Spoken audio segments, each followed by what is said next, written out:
Hello students, good evening and welcome back to daily current affairs discussion of 22nd June. So today we have 5 important articles for the discussion.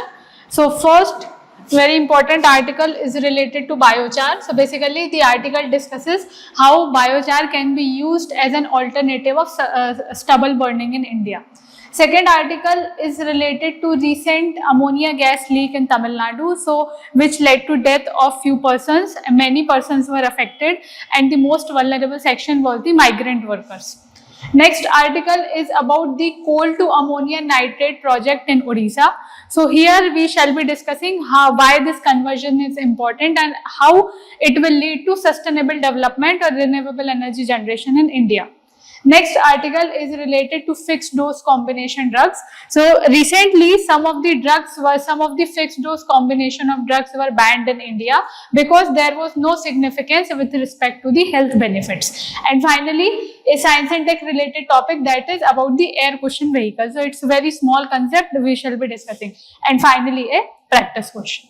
Yes, so this article is about biochar. So the heading says biochar offers a way to turn India's farm smoke into black gold. So here we shall be discussing what is the concept of biochar and why biochar is referred to as black gold. What are those points? So here news we already discussed. So basically the article says that instead of burning the crop residues or instead of doing stubble burning, India can convert the agricultural waste into biochar, and biochar will be having a number of benefits. For example, improving soil health, increasing soil productivity, etc., etc. So if we talk about biochar, so biochar is a charcoal kind of material which is very rich in carbon. And how biochar is created? So this biochar, we will be heating the crop residues at around 400 to 600 degrees centigrade. So if you treat the stubble or the rice straw, the wheat straw at the temperature of around 400 to 600 degrees centigrade, so that crop residue will be converting into a charcoal kind of substance. But here the main point is that this burning or this heating must be done in the absence of oxygen or limited presence of oxygen. So that thing we call as pyrolysis. Understood? So see, don't consider this that we are completely burning the straws, we are completely burning the crop residues, because if we are completely burning the entire carbon dioxide, entire carbon which was stored in the plants, it will go in the atmosphere. We don't want that. So what we are doing, we are just heating the crop residues at 400 to 600 degrees centigrade in the absence of oxygen, and that we know that is called as pyrolysis. So basically this is the meaning of biochar. So biochar is a very important method to capture the carbon or to capture the carbon dioxide. Now a very good and very big advantage of biochar is that it can hold the carbon in the soil for around 100 to 1000 years. So this is a very, very good method for carbon sequestration, for the carbon storage. So what is biochar? Biochar is a charcoal kind of substance, charcoal looking substance, which has the capacity to hold a high percentage of carbon. And how it is formed? It is formed when we heat the crop residues in the absence of oxygen. That process is called as pyrolysis. Now next, let's discuss why. Since we are saying that biochar is seen as a solution for stubble burning, so for that you must have a basic idea that why stubble burning is seen as a problem. Why we are saying that stubble burning is a problem? So issue is that especially in the states of Punjab and Haryana, around 20 million tons of paddy straw, around 20 million tons of paddy straw is being burnt annually, and because of burning of these paddy straw, air pollution is happening. In air pollution, we have PM 2.5, we have PM 10, and we have certain amount of smoke. So PM 2.5, you already know that PM 2.5 is very dangerous than PM 10, because PM 2.5 can enter very deep in our body. So it is causing the air pollution. It is causing greenhouse gas emissions also. Why? Because if you are just burning the crop residues, so you already know that the living plants store lot of amount of nitrogen, lot of amount of carbon dioxide carbon inside them. So if you are directly burning them, so they will be coming out in the form of carbon dioxide or oxides of nitrogen. So it will be causing the greenhouse gas emission also. And finally, soil damage, because if you are directly burning them, so that organic matter could have provided the nutrients to the soil. But since you are burning them directly, so it is leading to loss of organic matter and nutrients also from the soil. Yes. So next, what it is? So why we are saying that biochar can be called as gold, as black gold?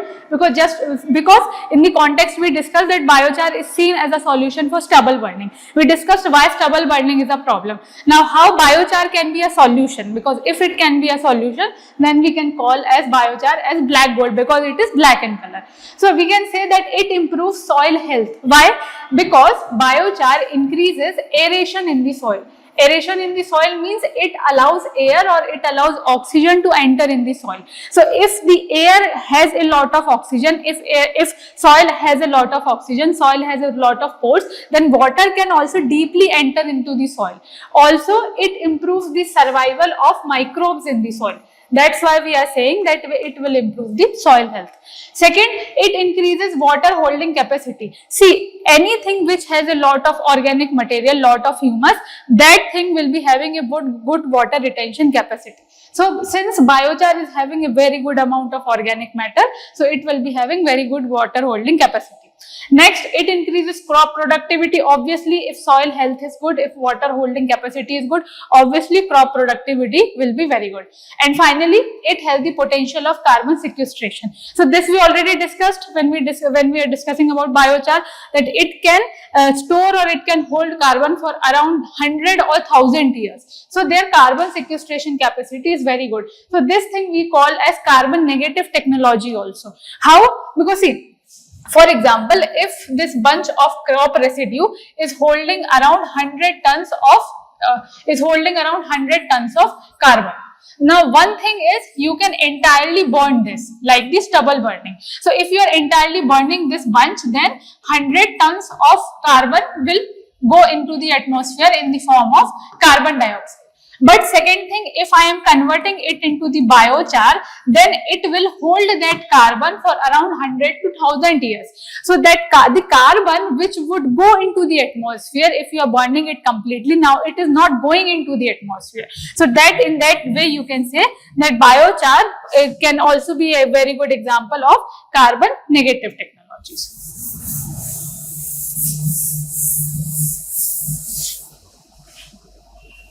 Now, next thing which the article says that biochar has a very good carbon credit potential. So what is the meaning of carbon credit?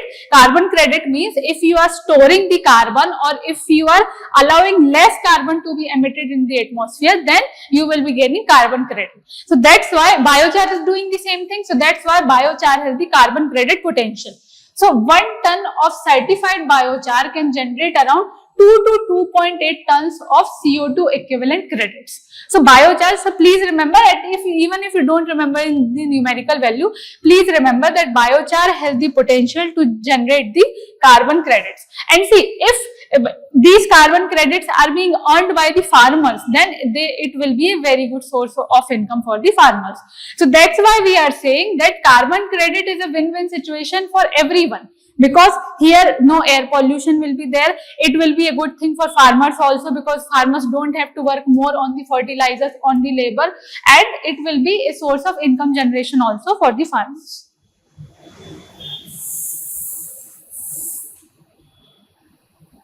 Next, yes, this technology was in news, that's why I have added here. So in article, VM0042 methodology was used, so was mentioned. So UPSC can ask that this methodology this term was recently in news, it is related to what? So at least you must have a basic idea. So basically this methodology is used to calculate the emission reductions and carbon storage increases that result from using the improved land management practices. So basically this is saying, for example, you are following very good land management practices, sustainable land management practices, and because of those practices, you are able to reduce the emissions, you are able to reduce the emissions of carbon dioxide, or you are able to store carbon. If this thing is happening, so this methodology will calculate that what amount of emissions have been reduced. Understood? So this methodology is related to good land management practices. That if because of good land management practices you are able to reduce the emissions, so those reduction in emissions will be calculated under this methodology. So what will be the example of good land management practices? For example, this is a piece of land, and see, if you are tilling this land a lot, so the carbon which is stored in the soil, that carbon, all the carbon will come out. So, for example, no tillage or zero tillage agriculture is a very good example of improved land management practices, because using those practices, you are not allowing the carbon which is stored inside the soil to come out. So, this is another thing. Yes. Now, next article is related to the leakage of ammonia gas. So, see, this was a very serious incident, and because of that many people have lost their life, many people are still affected, and the worst affected category is the migrant workers. So because of this incident, the owner, the manager of the factory is already been arrested, but this raises a very serious question on the factory safety in India. That see, it's not like India do not have the act or rules, regulations for the factory safety, but these problems in India, especially in the unorganized sector, problem here is that regularly safety violations are happening, and because of that we could see this incident, this unfaithful incident. So quickly, since we are discussing about the ammonia leakage, so quickly let's discuss about ammonia, because the basic thing about ammonia can be asked in examination. So if we talk about ammonia, so the chemical formula is NH3, that is nitrogen, as well as it contains nitrogen as well as hydrogen.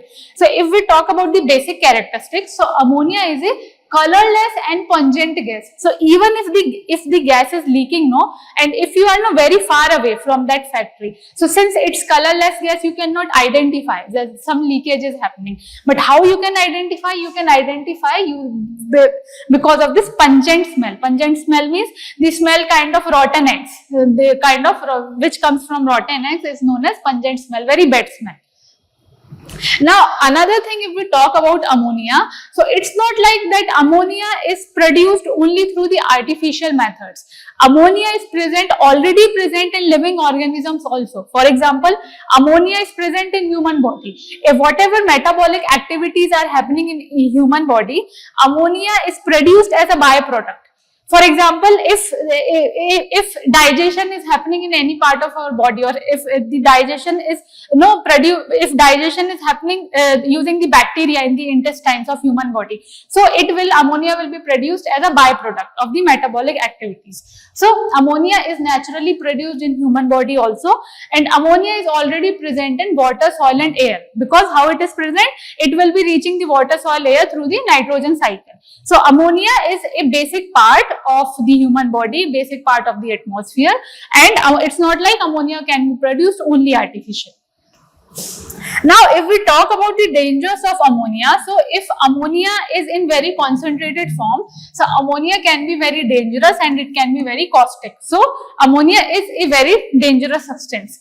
Now if we talk about the impacts which ammonia can have on human body, so impacts can be, it can cause vomiting, it can cause nausea, it can cause abdominal pain. So basically, see what will happen, no, ammonia basically impacts the respiratory tract of human body, and eventually if ammonia reacts with water, or if ammonia reacts with the moisture present in human body, then it can create some corrosive chemicals and it can lead to organ failure also.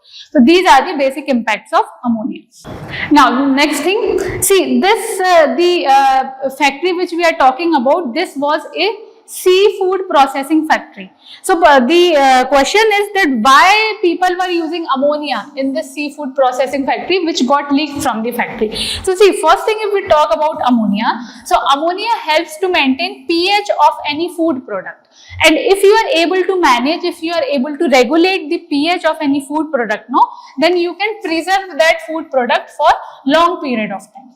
Second thing about ammonia is that ammonia is also used as refrigerant. Ammonia is also used as, just a second.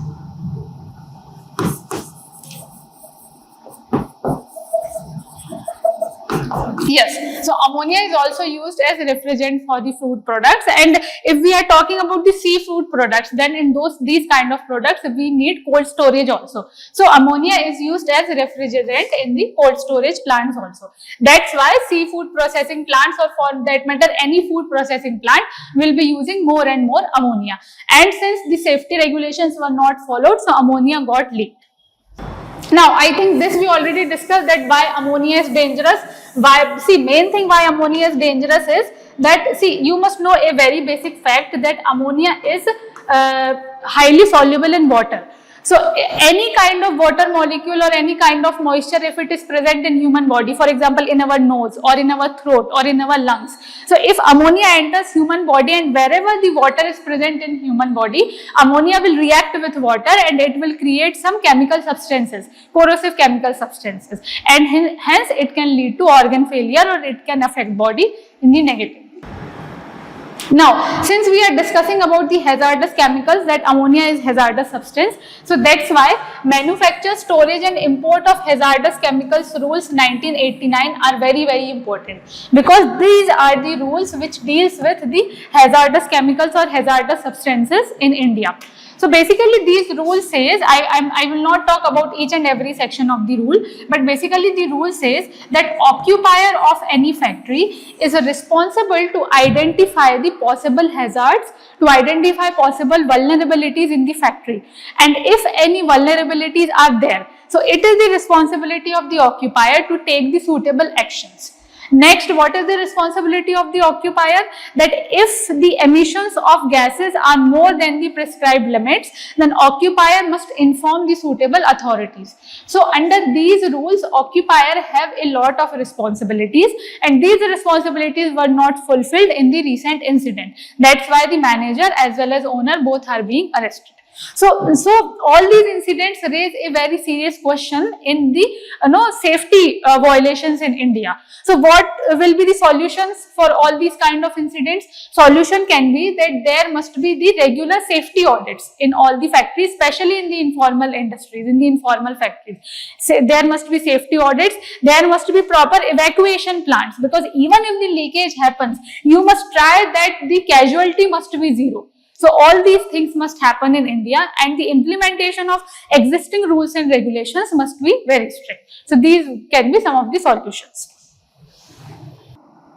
Yes, it's related to coal to ammonium nitrate project at Lakhanpur in Odisha. So first of all, this location is important where this coal to ammonium nitrate project is set up. So this nitrate project is set up in Lakhanpur in Odisha. Now, so quickly let's discuss about this. So basically, see, what is the main focus of this project? See, if we talk about, yes, if we talk about in general that how the thermal power plants in India work, so how they work, the coal will be converted, the coal will be heated, will be subjected to heat, the coal will be burned, and it will be converted into electricity. Right, but now the news focus is that if we can convert the form of coal, then we can generate more and more products, and we can generate more and more energy, and we can reduce the emissions which are happening because of thermal power plants. So basically this article is focusing that we want to convert the coal into ammonium nitrate. So instead of simply burning the coal and converting it into electricity, we are changing the form of coal so that more energy is produced and the emissions from thermal power plants can reduce. Yes. So how this conversion of coal into ammonium nitrate will happen? So to convert coal into ammonium nitrate, first thing what you have to do is you have to convert coal into coal gas. Then ammonium nitrate will be followed in the subsequent steps. So how you will convert coal into coal gas? You will convert through coal gasification technology. So I think many a times we have discussed what is coal gasification technology. So what will happen in this? See, in this you will react coal with oxygen as well as water or moisture under high temperatures, under high and regulated temperatures. So when you react coal with oxygen and moisture under regulated temperatures, so it will be converted into syngas or synthetic gas. And what will be the components of syngas or synthetic gas? The main components will be carbon monoxide as well as hydrogen. These will be the main components of syngas or synthetic gas. So please remember, if you want to convert coal into ammonium nitrate, then first of all you have to convert coal into coal gas, right? So now see, the main components of coal gas will be carbon monoxide and hydrogen. Now let's discuss how you will get ammonium nitrate from this. So see, just now we discussed that the main components of coal gas. Yes, just now we discussed that main components of coal gas are carbon monoxide as well as hydrogen. Now what we will do from this, in this coal gas we already have hydrogen. So what we will do, we will react this hydrogen with the nitrogen which is present in the atmosphere. So using this, what we will get? Yes. So using this, we will be getting ammonia, right? Now from this ammonia we will be getting nitric acid, and from this nitric acid we will be getting ammonium nitrate.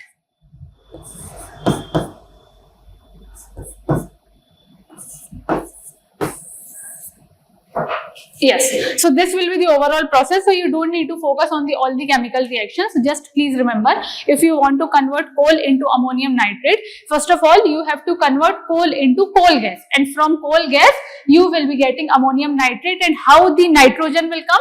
Nitrogen you will be taking from the atmosphere. So you will be getting ammonium nitrate.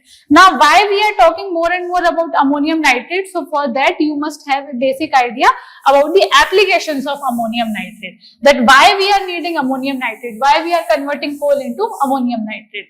So let's quickly discuss some of the applications. So if we talk about agriculture, so in ammonium nitrate we are having the nitrogen. So that will be used in the plants because plant needs nitrogen for the growth. So it will provide nitrogen to the crops. Second thing, it will be used in the mining industry. How? See, ammonium nitrate is used for blasting, because see, if you want to create any infrastructure in this uneven land surface, in this uneven terrain, then first of all you have to use the blasting.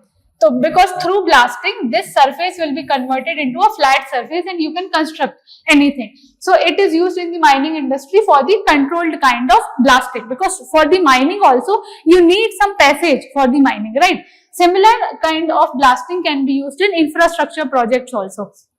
Other applications if we talk about, so you might have heard about the cool ice packs, right, which are used for the for the treating injury.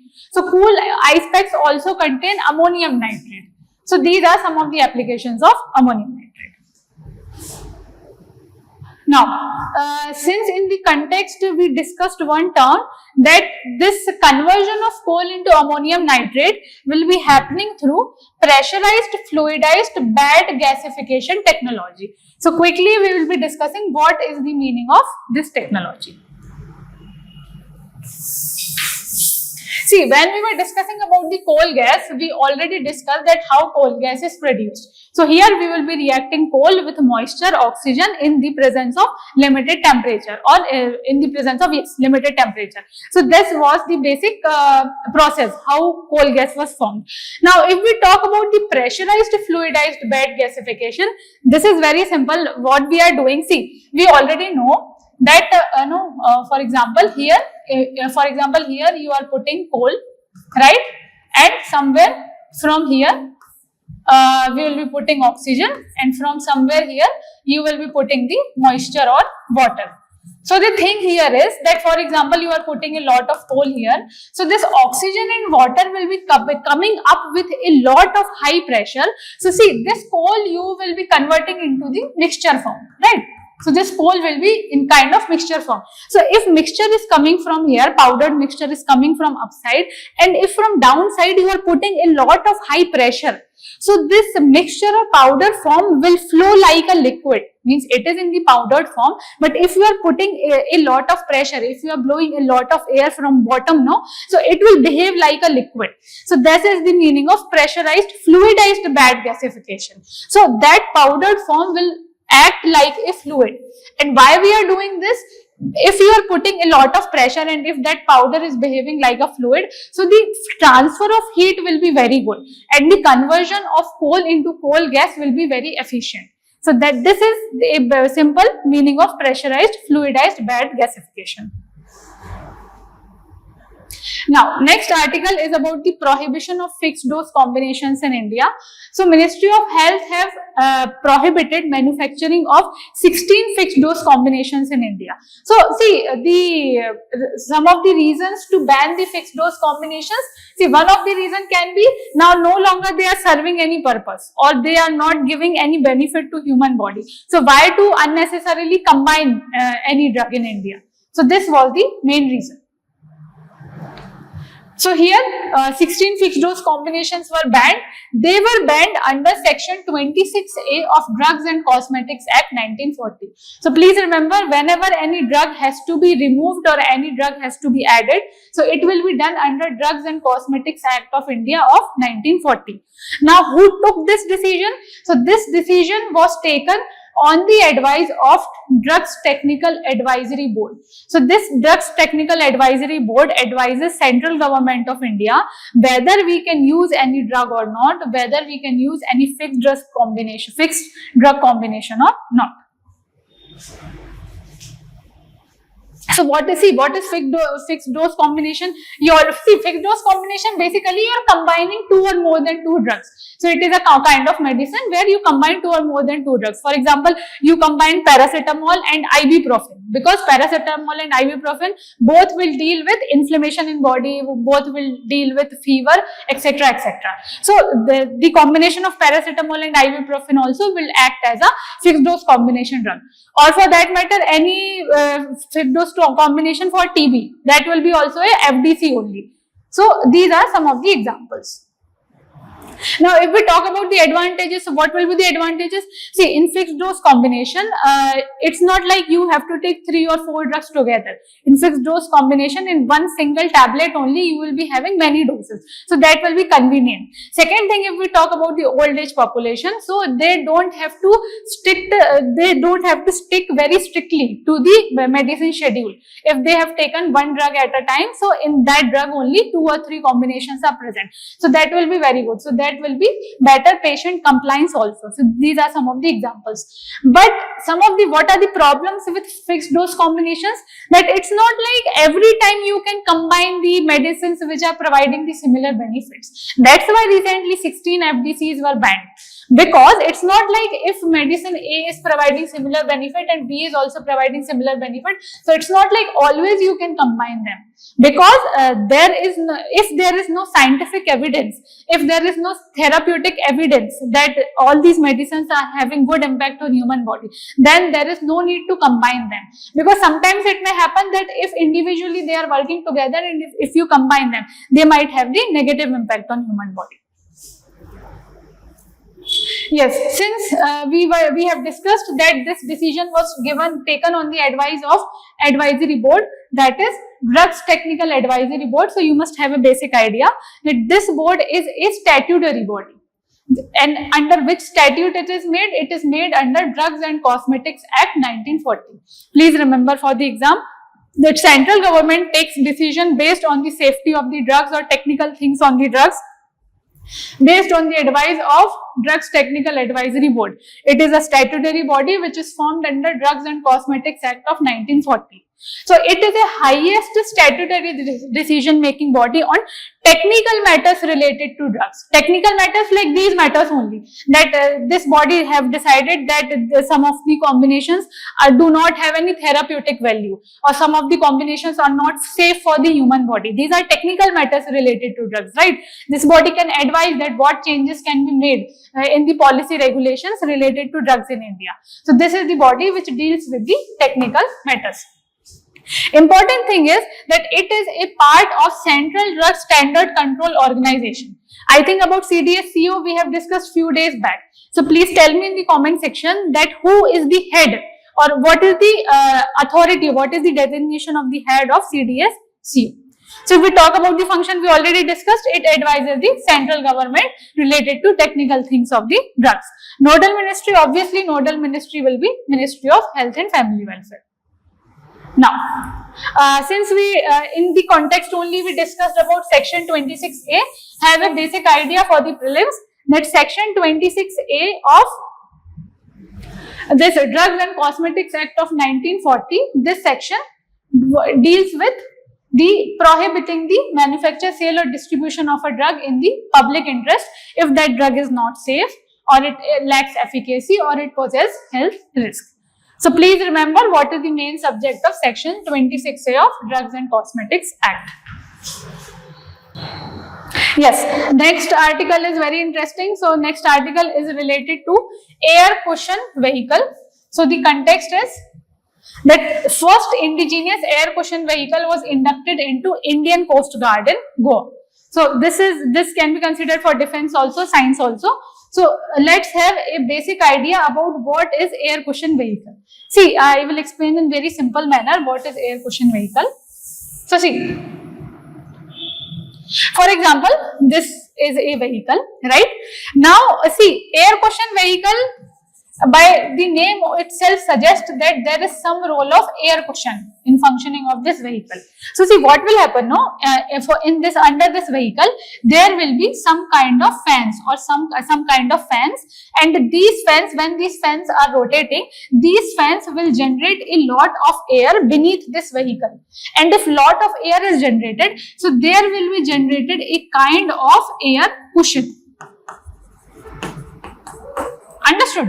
For example, this is a vehicle and lot of fans are there beneath this vehicle. So when these fans are rotating, these fans will create a lot of air under this vehicle. So no matter what, on which surface this vehicle is moving, for example, it is moving on water, it is moving on ice, sand, mud, on whichever surface it is moving, this vehicle will no longer be in direct contact with this surface, because there will be air between vehicle as well as surface. This is the meaning of air cushioning. So what is the significance of air cushioning? That this kind of vehicle can now move on any kind of surface. It's not like you will need separate vehicle for water, for mud, for marshy area, for icy area. Same kind of vehicle can run on many kind of surfaces because there is air in between. So I think this was the basic concept of air cushioning vehicle. Let's see if we have missed anything. So if we talk about air cushioning vehicles, so commonly these vehicles are known as hovercraft. So it is an amphibious craft which is designed to travel smoothly over multiple surfaces. Just now we discussed like water, mud, flat, sandbars, etc., etc. Okay, so now a practice question for you.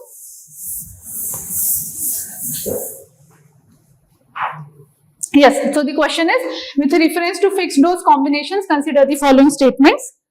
A fixed dose combination contains 2 or more active pharmaceutical ingredients in fixed ratio. Second is, central government can prohibit certain FDCs under section 26A of Drugs and Cosmetics Act 1940. And third is, all FDCs are considered irrational and unsafe in India. So I think we have discussed this topic in detail. So read the question once again and try to give answer in the comment section. So yes, that's all from my side for today. Thank you and have a nice day.